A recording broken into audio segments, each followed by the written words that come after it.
Anyway, assisted with his beautiful assistant Doreen, will you welcome Morgan the Magician? Thank you.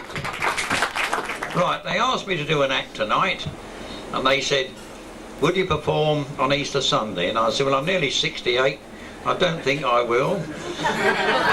So they said, well, how long will your act take? I said, from the start to the climax, 2 hours. And they said, if we get the lovely Doreen to help you, how long will it last? And I said, about 30 seconds. So, my lovely Doreen, we're going to start off with a recitation and mime to the green eye of the little yellow god. My lovely assistant will now pass me the script. You've got it. No, I haven't. I haven't. All right, we'll leave that. We'll go on to music. My lovely assistant will now get my instrument out of the bag. Bach's Cantata and Fugue in B flat minor. Oh, it's a long one. Right. I'd like to play for you the first and second movements. I'd like to, but I can't. So I'm going to give you a quick snatch, if you'll excuse the expression, of the third. Thank you very much. I will now tell you a joke. One tart said to the other, I went down the youth club last night and a chap put his hand up my skirt and got hold of the top of my leg. The other tart said, which one? And she said, the left one. She said, I didn't mean that. Which one? She said, the blue one with a check pattern and the zip at the side. We're now going to run a quiz. Now you probably know 179 BC. Confucius! It's correct. Give the gentleman 2 points. Confucius is correct. Now the question to the ladies on the same theme, what was the name of Confucius's father? It wasn't Confucius. The name of Confucius's father, ladies? Put naught against the ladies, would you? Now I can throw that open to the men. Anybody tell me the name of Confucius's father? One hung low. One hung low is correct, sir. Give him another point. And if you're so clever, what was his sister's name? He's right again. We won't give him a point for that. I'll make it a bit easier. Question to the men. What is the highest number you can score at darts with 3 darts on the scoring part of the board? I asked the men. I asked the men. Women have to butt in, don't they? I'll give you your question in a minute.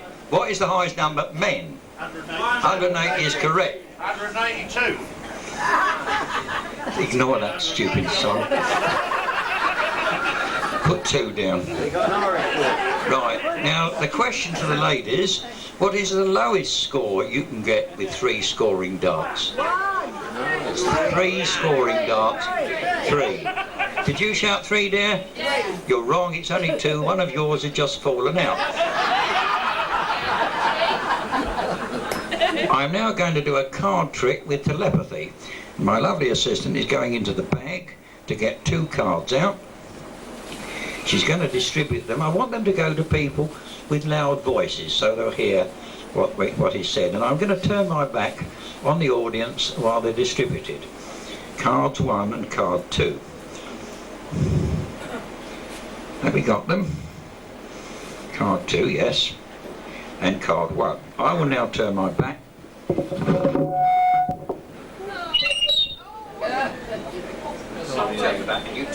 You tell me when you've done it.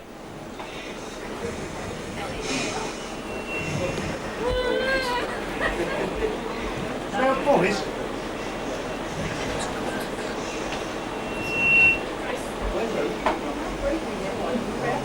Have you finished?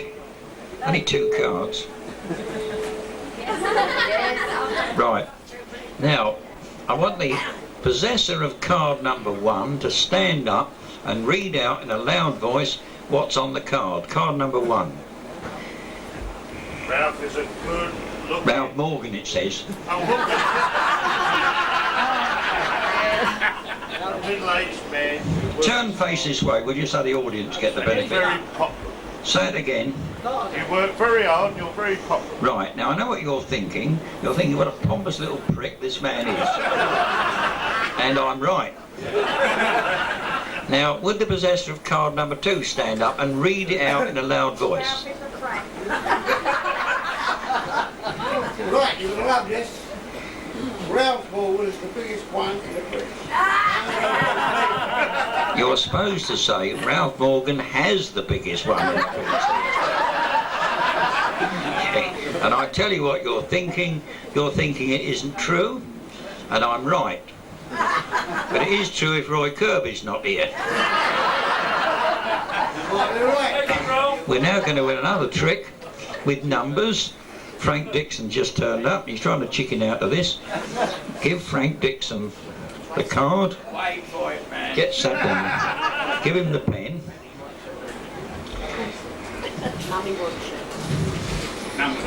Right. Come on then, Blossom, make it. Right, 3 numbers, 1 to 9, different numbers. In fact, get your neighbours to help you. 3 numbers. That's the other side of the card, you twit. Right, come on, don't mess about. 3 numbers. Right, now, reverse those numbers and write them above your first number. Deduct one from the other. Reverse them. Don't tell me the answer. It's a 4-figure number, I hope.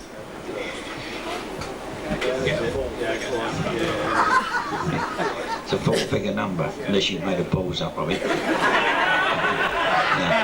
Right. I'm now going to concentrate. 1, 0, 8, 9. Is that correct, sir? Right. Well, a small round of applause there.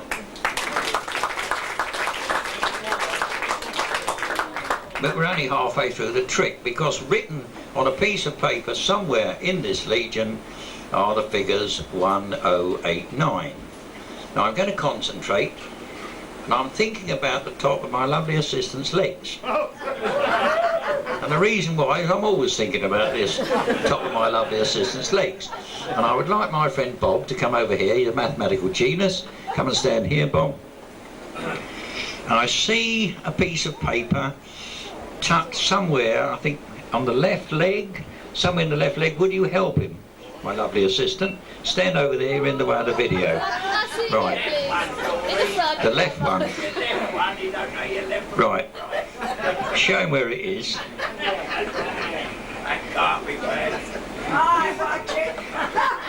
Thank you.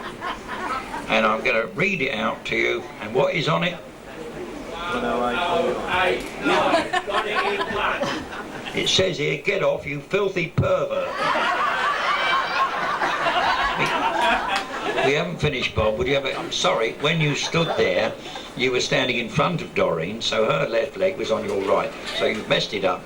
Would you have a look at the garter? This is getting better. The garter in the right leg. That can't be bad. And what does that say? 108.9. Correct.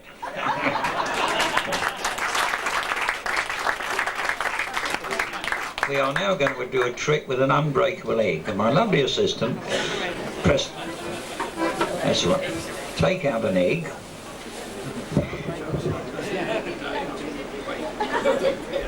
Take one of those pens.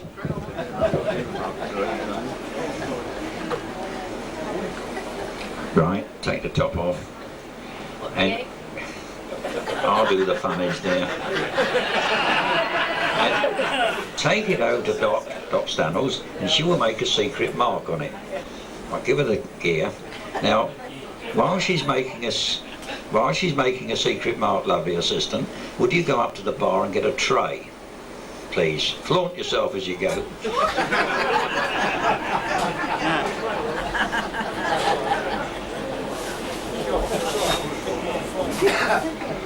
Right.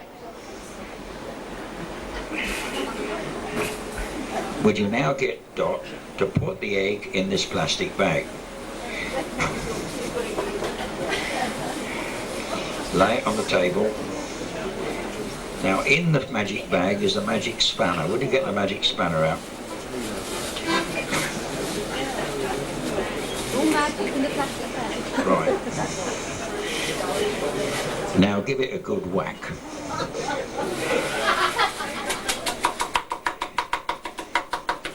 Right, you remember your mark? Right, my lovely assistant will now tip the egg back onto the tray. Oh, anybody want an omelette? Well, I think I've just remembered where the script of the green eye of the little yellow god is, so we'll finish off up with my lovely assistant miming. You got your stuff with you? Right. Tell me when you're ready. You don't. The green eye of the little yellow god. There's a one-eyed yellow idol to the north of Kathmandu. There's a little marble cross below the town, where a broken-hearted maiden tends the grave of Mad Carew, and the yellow god forever gazes down. He was known as Mad Carew to the subs at Kathmandu. He was better than they thought fit to tell, but for all his foolish pranks, he was worshipped in the ranks.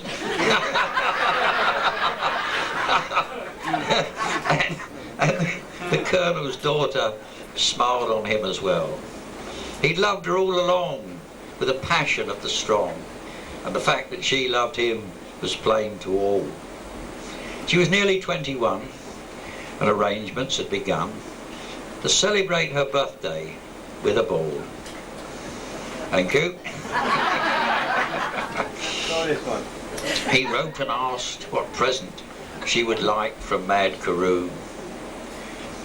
They met next day as he dismissed his squad, and laughingly she told him that nothing else would do for the eye of the little yellow god.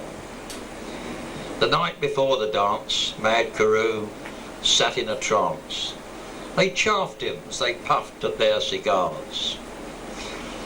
But he sat alone a while, and then, without a smile, went into the night beneath the stars. He was back before the dawn, with his coat and tunic torn, and a gash across his forehead dripping red. He was patched up right away, and he slept throughout the day, and the colonel's daughter sat beside the bed. You're sitting beside the bed, are you? He woke at last and asked if she'd bring his tunic through. She did so, and he thanked her with a nod and bade her search the pockets, saying, "That's from Mad Carew." And she found the eye of the little yellow god. She upbraided Mad Carew in the way that women do, but her eyes were strangely soft and wet. But she wouldn't take the stone, and he was left alone with a jewel that he'd risked his life to get. When the ball was at its height on that still, I'll give you another chance. When the ball was at its height on that still and summer night, she thought of him and hurried to his bed. As she crossed the barrack square, she could hear the dreamy air of a waltz tune stealing through the gloom. His door was open wide, with silver moonlight streaming through. The place was wet and slippery where she trod, for an ugly knife lay buried in the heart of Mad Carew. 'Twas the vengeance of the little yellow god. Thank you very much.